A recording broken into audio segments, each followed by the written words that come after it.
ತಪ್ಪುಗಳನ್ನ ಎಚ್ಚರಿಸೋದಕ್ಕೆ, ಅವರು ಮಾಡೋ ಅನ್ಯಾಯನ ಪ್ರತಿರೋಧಿಸೋದಕ್ಕೆ, ಮತ್ತೆ ಅವರು ಯಾವ ರೀತಿ ತಪ್ಪುಗಳು ಮಾಡ್ತಾರೋ ಅದನ್ನ ತಿದ್ದೋದಕ್ಕೆ ಯಾವುದು ಮುಖ್ಯ? ಸಂಘಟನೆ ಮುಖ್ಯ. ಡಾಕ್ಟರ್ BR ಅಂಬೇಡ್ಕರ್ ಅವರ ಮೂಲ ಸಿದ್ಧಾಂತದ ತತ್ವ ಏನು? ಶಿಕ್ಷಣ, ಸಂಘಟನೆ, ಹೋರಾಟ. ನಾವು ನೋಡುವಾಗ ಈ ಒಂದು ಕಾರ್ಯಕ್ರಮ ಮಾಡಿರೋದು ಸಾಂವಿಧಾನಿಕವಾಗಿ ಅವ್ರನ್ನ ಶಿಕ್ಷಿತರಾಗಿ ಮಾಡಬೇಕು ಅನ್ನೋ ಒಂದು ಮನಸ್ಸಿಂದ.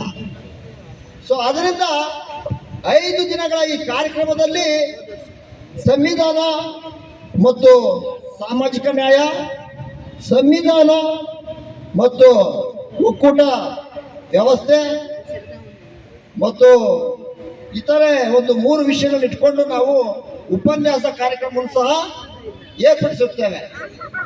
ಅದರಿಂದ ಈ ಒಂದು ಕ್ಲಾಸ್ಗಳನ್ನ ಸಂವಿಧಾನ ಬಗ್ಗೆ ಯಾರು ಹೆಚ್ಚಾಗಿ ತಿಳ್ಕೊಬೇಕಂತ ಇಷ್ಟಪಡ್ತೀರಾ? ಯಾರು ಇಷ್ಟಪಡ್ತೀರಾ? ನಾವೆಲ್ಲರೂ ಇಷ್ಟಪಡ್ತೀವಿ. ಯಾವ್ದಾದ್ರು ನಮ್ದು ಒಂದು ಸಮಾರಂಭ ಇರುತ್ತೆ, ಮದುವೆ ಇರುತ್ತೆ, ಕಾರ್ಯಕ್ರಮ ಇರುತ್ತೆ ಅಂದ್ರೆ ಎಷ್ಟು ದಿನಕ್ಕೆ ಮುಂಚೆ ಪ್ರಿಪೇರ್ ಆಗ್ತೀರಾ? 6 ತಿಂಗಳು 3 ತಿಂಗಳ ಹಿಂದೆ ಬೇಕಾದ ಬಟ್ಟೆ ಹೊಲಿಸ್ಕೊಳ್ತೀರಾ ಅಲ್ವಾ? ಬೇಕಾದ ರೀತಿಯಲ್ಲಿ ನೀವು ಪ್ಲಾನ್ ಮಾಡ್ತೀರಾ. ಈ ರೀತಿ ಅಡಿಗೆ ಮಾಡಬೇಕು, ಈ ಬಂಧುಗಳನ್ನ ಕರಬೇಕು, ಇವ್ರು ಮಾಡಬೇಕು, ಮಾಡ್ತೀರಾ ಇಲ್ವಾ? ಹೌದು. ಏನಕ್ಕೆ? ಆ ಕಾರ್ಯಕ್ರಮ ಯಶಸ್ವಿ ಆಗ್ಬೇಕಂತ. ಆದರೆ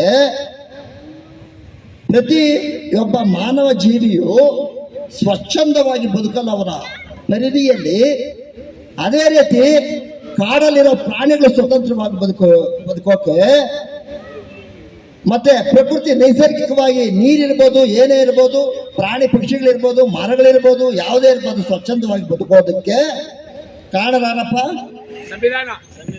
ಸಂವಿಧಾನ. ಕಾಡಲ್ಲಿರೋ ಮರಗಳಿಗೂ ರಕ್ಷಣೆ, ಊರಲ್ಲಿರೋ ಮನುಷ್ಯರಿಗೂ ರಕ್ಷಣೆ, ಕುಡಿಯೋ ಜಲಕ್ಕೂ ರಕ್ಷಣೆ, ಜಲಚರಗಳಿಗೂ ರಕ್ಷಣೆ ಅಲ್ವಾ?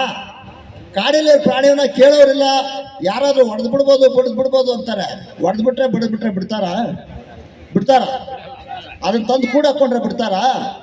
ಯಾಕೆ ಬಿಡಲ್ಲ? ಕಾನೂನಿನ ರಕ್ಷಣೆ. ನಿಜಾನ ಸುಳ್ಳ?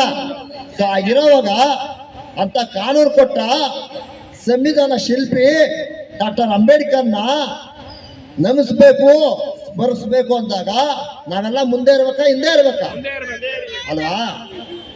ನಮ್ಮ ಸ್ಥಾನಮಾನಗಳು, ನಮ್ಮ ಕಾರ್ಯಕ್ರಮಗಳು ಏನೇ ಇದ್ರೂ ಸಹ ಇದಕ್ಕೆ ಹೆಚ್ಚು ಒತ್ತು ಕೊಟ್ಟು ಏನ್ ಮಾಡ್ಬೇಕು?